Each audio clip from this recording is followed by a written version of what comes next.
नमस्कार, मैं डॉक्टर रजनीश कुमार बारहट, सहायक आचार्य संस्कृत, राजकीय महाविद्यालय के यूट्यूब चैनल पर सभी छात्रों का स्वागत करता हूं। संस्कृत साहित्य स्नातकोत्तर कक्षाओं में चलने वाले दर्शन प्रश्न पत्र का अध्यापन हम क्रमशः करवा रहे हैं। गत ऑडियो वीडियो ई व्याख्यान में हमने दर्शन शब्द का व्युत्पत्ति अर्थ बताते हुए षड भारतीय आस्तिक दर्शन एवं 3 नास्तिक दर्शनों का संक्षेप में परिचय प्रदान किया था। साथ ही उनकी आस्तिकता और नास्तिकता का अभिप्राय भी स्पष्ट किया था। भारतवर्ष में प्रचलित षड आस्तिक दर्शनों का हमने नामोल्लेख करने के उपरांत उनके जो प्रणेता है उस मत को स्थापित करने वाले मुनियों के नामों के विषय में जानकारी प्रदान की थी। उन्हीं षड आस्तिक दर्शनों में सांख्य दर्शन भी एक प्रमुख है, जिसके प्रणेता कपिल मुनि माने जाते हैं। यह सांख्य दर्शन आस्तिक दर्शनों की श्रेणी में है, क्योंकि यह वेदों को आप्त प्रमाण या शब्द प्रमाण के रूप में स्वीकार करता है और वेदों की स्वीकार्यता के कारण इसे आस्तिक दर्शन श्रेणी में माना जाता है। सांख्य दर्शन के 4 प्रमाण है: प्रत्यक्ष, अनुमान, उपमान और शब्द। शब्द प्रमाण को मानने के कारण यह आस्तिक दर्शन माना जाता है।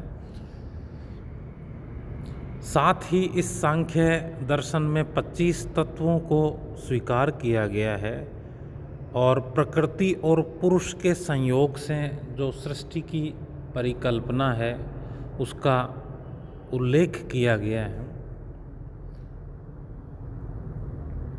सांख्य दर्शन है, उसका जो प्रतिनिधि ग्रंथ है वो सांख्य कारिका है, जिसके रचनाकार ईश्वर कृष्ण है। ईश्वर कृष्ण ने अपनी इस कृति सांख्य कारिका में सांख्य दर्शन के सिद्धांतों का उल्लेख किया है। प्रायः प्रत्येक दर्शन की उत्पत्ति हमारे भारतवर्ष में जिज्ञासा के परिणाम स्वरूप मानी गई है। मानव मन में जब इस लौकिक संसार से परेशान होकर विविध जिज्ञासाएं उठती है तो वह उनके समन का उपाय खोजने लगता है और वह उपाय ही उसे दर्शन विषय की ओर प्रवृत्त करता है। इस प्रकार निवृत्ति मूलक जो चिंतन है उसने भारतीय मानस परंपरा को दर्शन की ओर अग्रसर किया। भारतीय मनीषियों ने जो लौकिक संसार है उसमें मानव विविध प्रकार के जो अंतहीन दुखों को सहन करता है, विविध समस्याओं से गुजरता है और उन समस्याओं का उपाय प्रायः लौकिक उपायों में निहित नहीं है। अतः उनका क्या ऐसा उपाय हो, यही चिंतन दर्शन का आरंभ करता है। और इसी क्रम में सांख्य कारिका में भी दर्शन का आरंभ जिज्ञासा से माना गया है और ये प्रथम कारिका है। दुख त्रयाभिघाता जिज्ञासा तद अभिघात के हेतु दृष्टे सापार्था चेत नेकांतात्यंत तो भावात। दुख त्रयाभिघातात, दुख त्रय, 3 प्रकार के दुख। त्रय का मतलब 3 दुखों का समूह है। कौन से? अधि भौतिक, अधिदेविक और आध्यात्मिक। अधिभौतिक दुख होते हैं जो भौतिक पदार्थों से संबंधित, उनसे जो उत्पन्न दुख है वो अधिभौतिक। जैसे किसी के पास धन की कमी, वस्त्र की कमी, मकान की कमी, इनसे जो जन्य दुख है वो अधिभौतिक दुख है। अधिदेविक, देववश आने वाली जो समस्याएं हैं वो अधिदैविक दुख है। जैसे भूकंप है, सुनामी है, प्राकृतिक आपदाएं हैं, वृष्टि है, अतिवृष्टि, अनावृष्टि है, ये इनसे जो मानव दुखी रहता है, जैसे अनावृष्टि होने से अनाज नहीं हुआ तो प्रत्येक प्राणी दुखी है, अतिवृष्टि होने से भी दुख का कारण बन जाता है। तो दूसरे प्रकार का दुख है वो अधिदैविक है। और तीसरा आध्यात्मिक, जो कि आदि व्याधियां हैं, जो शरीर में मानसिक परेशानियां हैं, हमारे शरीर के भीतर उत्पन्न होने वाले जो दुख है, जिनकी वजह से हम पीड़ित रहते हैं। आज प्रत्येक व्यक्ति तनाव, अवसाद, अशांति इत्यादि समस्याओं से पीड़ित है, दुखी है। तो इस प्रकार के दुख है राग द्वेष जन्य, काम क्रोध जन्य, वो सारे दुख है वो आध्यात्मिक श्रेणी में आते हैं। तो दुख त्रय, अधिभौतिक, अधिदैविक और आध्यात्मिक, इन 3 प्रकार के दुखों से पीड़ित मनुष्य दुख त्रया अभिघातात जिज्ञासा, इन 3 प्रकार के दुखों से पीड़ित होने पर, उनके अभिघात यानी उनसे बार बार दुखित होने पर, तदभिघात के, उन्हें दूर करने के लिए, तद यानी उस दुख को, जो इन 3 प्रकार के जो दुख है उनको दूर करने के लिए जिज्ञासा, जिज्ञासा का भाव कि भाई ये दुख कैसे दूर हो, वो जिज्ञासा उत्पन्न होती है।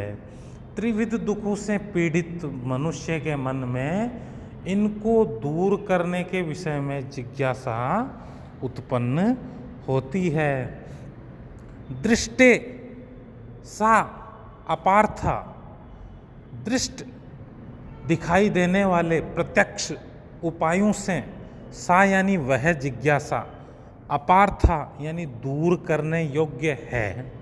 यदि प्रत्यक्ष उपायों से ही वह जिज्ञासा दूर करने योग्य है, चेत एकांतत अत्यंतो भावात, यदि प्रत्यक्ष उपायों से वो दूर हो सकती, फिर तो दर्शन की उत्पत्ति या दर्शन विषय पढ़ने का अभिप्राय ही क्या था, फिर तो वो दुख का कोई कारण ही नहीं था। यदि त्रिविध दुखों का उपाय प्रत्यक्ष उपायों में ही निहित था, यानी आँखों के सामने ही इनका यदि शमन हो जाता, तब तो दर्शन की उत्पत्ति का कोई हेतु ही नहीं था।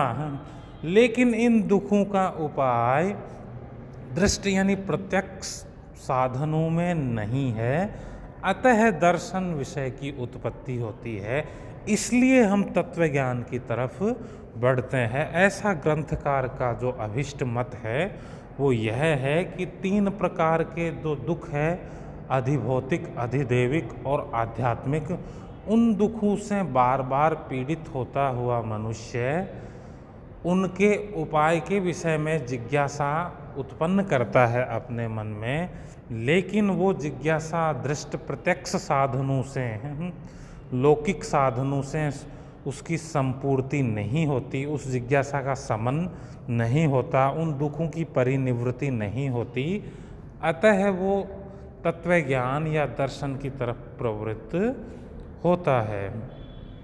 तो इस प्रकार से इस प्रथम कारिका में ईश्वर कृष्ण ने विषय प्रवेश करते हुए त्रिविध दुखों की निवृत्ति के उपाय के रूप में दर्शन को प्रतिस्थापित किया है, और साथ ही यह बताया है कि प्रत्यक्ष उपायों से जो त्रिविध दुख है उनके विषय में जो जिज्ञासा है वो उसकी संपूर्ति नहीं होती है, अपितु दर्शन तत्व और विशिष्ट ज्ञान से ही उस जिज्ञासा का समन संभव है। एक बार हम व्यवस्थित अर्थ देखते हैं।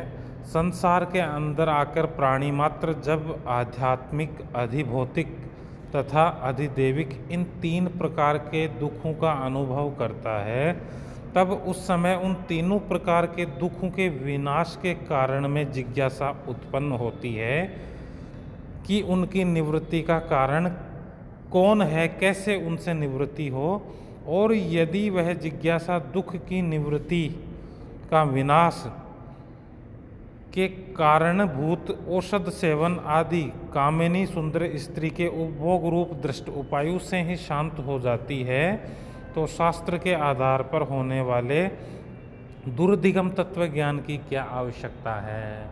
अर्थात जब लौकिक साधारण उपाय है, साधारण उपाय कैसे, जैसे औषधियाँ इत्यादि है या कामिनी इत्यादियों का सेवन है, उनसे ही वो दुख दूर हो जाता, फिर तो शास्त्रों की रचना का या दर्शन की उत्पत्ति का अभिप्राय ही नहीं। अर्थात ग्रंथकार का कहना है कि प्रत्यक्ष उपायों से उस दुख की परिनिवृत्ति संभव नहीं है। अतः शास्त्र ज्ञान या हम सांख्य कारिका का अभिधान कर रहे हैं। तो इस प्रकार हमने सांख्य कारिका की प्रथम कारिका का अध्ययन प्रस्तावना पूर्वक और सांख्य दर्शन का सामान्य परिचय लेते हुए किया। छात्र इसको पृष्ठभूमि के साथ सप्रसंग रूप से तैयार करते हुए परीक्षा के दृष्टिकोण से सुदृढ़ करेंगे। जय हिंद, जय भारत।